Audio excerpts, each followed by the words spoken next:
Hello. Before we get into the nuts and bolts of customizing the menus and shortcuts and tools and panels, I wanted to talk a little about the overall structure of the two workspaces that are included with Photoshop. We'll start with the home screen. If you look here, this is what is considered the home screen. If you're new to Photoshop, you'll probably land on the home screen as a default when you first open Photoshop. If you're not new to Photoshop, you may have learned by this time how changing a preference, you can have the default go to the workspace screen, which is what I have for me. Let's take a look at the home screen. In the upper left, you'll notice buttons for creating a new file or opening an existing file. When you use these, you'll be taken to the workspace interface to open or create a file. So if you click up here on New File, it uses the exact same interface for the new document, or if you click on Open, it opens the exact same dialog box that you get to open a new file over in the workspace screen. If you want to keep this from being your default screen whenever you open Photoshop, all you have to do is go to Preferences, and Preferences in the Mac is under Photoshop Preferences, and then we'll go to General. On the PC, it's under File Preferences, and then go to General. Or Command K will also take you to this screen. If you notice, the very second item in this preference is Auto Show the Home Screen. I have that turned off so that whenever I open Photoshop, it takes me directly to the workspace screen. That's just an option that I like. If you would rather come here as the default, then that's okay too. I just wanted to show you this preference that you can use to have you either come here or not come here as the default whenever you open Photoshop.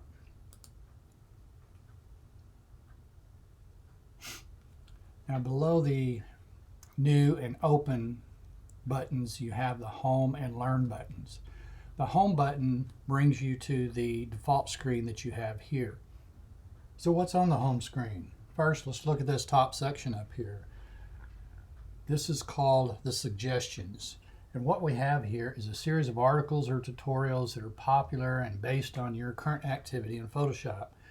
So there's a short explanation here in the middle that gives you an idea of what it is. And when you click on the View New Article or Try It Now, in this case, you click Open, it takes you to a Discover screen over in the Workspace screen. And then you could come in here and go through a tutorial or an article or whatever the case may be to learn a little bit about Photoshop. So we'll click here and go back.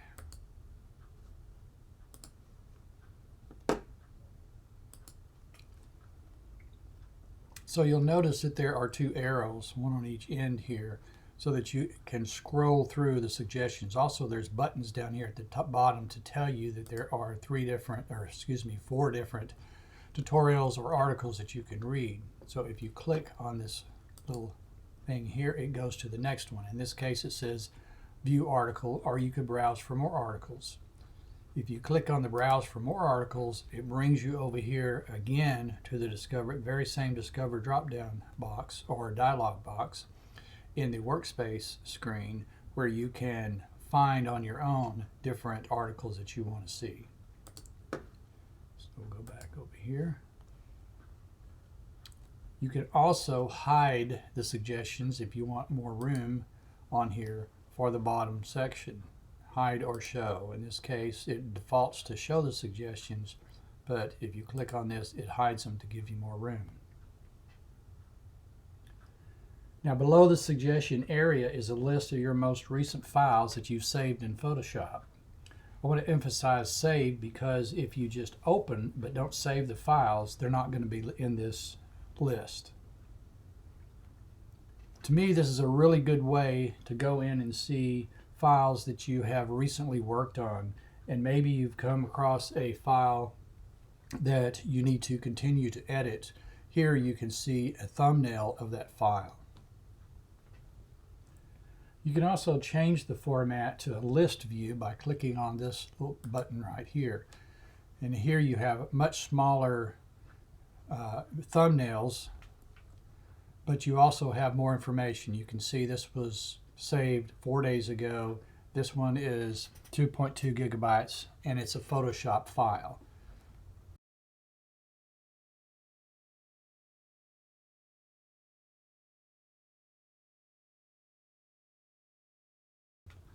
By default, the files are listed in most recently saved order, but you can change that. In this particular view, you can change that by looking at the recent here and clicking on the arrow. It reverses that to the oldest instead of the newest is first. Still have the same information, but oldest rather than newest is first. You can also click up here where it says filter. You can type in something, anything that you want to try to filter on. In this case, it would be the name of the file. So if I type in GAGE, there's 2 in here that have gauge as the name. So that's a very good way. If you know what your file name is, you can do a filter for that file name. You can also sort by other than recent. If I click on kind, now I have kind as my sort, and by default it is in ascending order, but if I click, it will go to descending order. Same with name or recent. So it's a very good way to be able to look at your most recent files and be able to sort them and filter them in different ways. You can also do the same thing with the bigger thumbnail view. It's just a little bit different. In this case, the kind is the one that I had selected before when I was in the list view, so that's what is now selected. If I select this drop-down list, I can go back to recent, and then I can click on here and go back and forth between latest and oldest. Again, I have the same ability over here to filter by name. So quite a bit of functionality here to be able to see your most recent files. I typically leave it in the recent and descending order. It helps me to know which one is the latest. It's usually the ones that are the latest or the ones that I'm wanting to edit. So now under the home button, we have a learn button. If we click on learn, this is all about tutorials and articles and learning, exactly what it sounds like. Again, you have the upper section for the suggested tutorials. Each of these is a very short explanation of what tutorial is all about, and they're very short and precise step-by-step tutorials. So when you click on them, you'll be taken again to the Discover dialog box in the workspace screen to continue with your tutorial. So you can see this one is, it just says get to know the app. It's a 3-minute app, so if I click on it, it brings me over here, and you can click here to start the tutorial, again with the Discover dialog box here, and you go through step by step with the tutorial.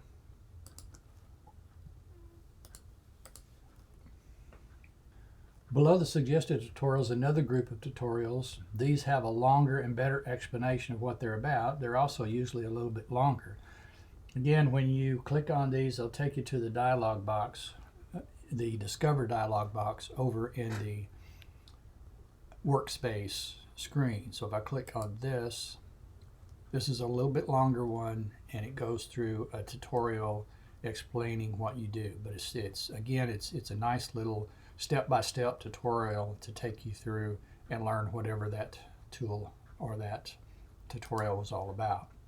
So in this case, it was get to know Photoshop.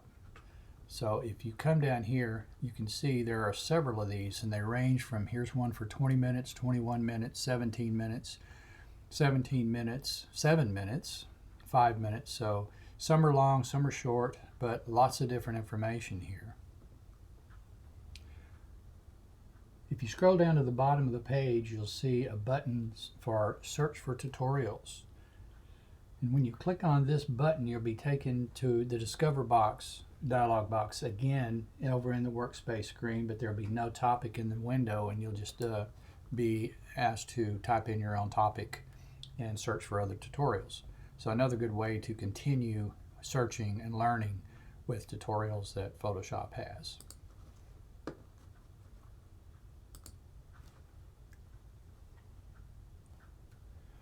Next, on the left-hand side of the home screen, you'll find the File section here. These files are all about Adobe Creative Cloud. So your Files section, if I click on here, I only have a few files that I have saved in Adobe Creative Cloud. So this will give you a list, again with the icon view or the list view, the same kind of view that you can have with the files that you have created and saved to your local drive. The second one, shared with you, this is for anyone who has shared files with you through the Creative Cloud. You'll get a list of those. And again, I don't have any that I have shared with anybody or anybody has shared with me. So I don't have anything in here, but you would get a exact same kind of list view that you have with your files and with your home files. And finally, you have the deleted. This would be any files I've deleted from the Creative Cloud. And again, I have not deleted anything that I've put up there. So I haven't done much in way of saving to the Creative Cloud, but it's a nice way that you can have files available to you whenever you're on the go, and you can pull up your laptop and go to the same files and not have to worry about bringing a portable drive with you or something that has your files that you need to work on. The last thing I want to talk about in this home screen are these 4 thumbnails up here at the top. The first one here, it looks like a cloud. That's because it is about the Creative Cloud. It tells you how much storage you have, how much you've used, how much you have left, gives you opportunity to upgrade, and it gives me a message here that the syncing is disabled, and that's because I'm out of Creative Cloud space. So this is very, very useful, especially if you use the Creative Cloud quite a bit. For me, the only part of the Creative Cloud that I really use is with my library items and with syncing brushes and that sort of thing. And it's telling me here that I can't sync anymore with the Creative Cloud because I'm out of space. So I really need to go in there and remove some of that information or upgrade to bigger, more space, more storage. The second thing here is, as you can imagine, this is a search. If I click on that, it's going to bring me here to a search bar. And you can type in just about anything. So I'm going to type in clipping mask and see what I get. So you can see over here on the right hand side it returned 81 results, but I'm only looking at, what is this, 3 of them. So if I want to see more, I just click on this see all and I'll get a much wider range. But this gives me lots of information about what clipping masks are and how to use the fundamentals of clipping mask and that sort of thing. So this is a pretty nice bit of functionality that allows you to search for something. If you're totally lost on a particular topic, then you should be able to type it in here and do a search and see what kind of information comes back from Adobe. This third one here looks like a present, and if you click on it, it's going to tell you what's new in the current release you're on.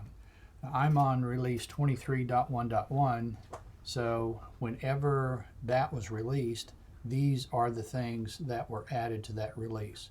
So depending on which release you're on, when you click on this little present up here, it will open this dialog box and you can learn about each one of the new items that was added in your current release. So it's a good way, if you forgot what the new things are, that you can come here and click them and be able to look at what the new things are and go to learn and go through a tutorial to help you with that.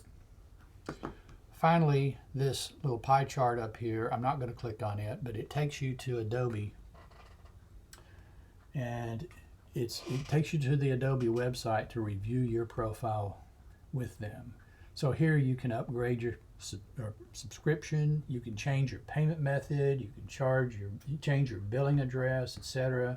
So it's personal to you, and it's a good way if you need to go to your account.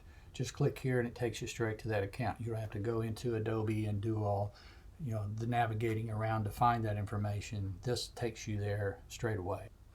Okay, now that's all that's all I wanted to talk about in regard to the home screen. So next we're going to do a similar review of the workspace screen, and that's probably where you'll spend probably 95 to 98% of your time, because that is where you do all of your editing and adjustments to your images.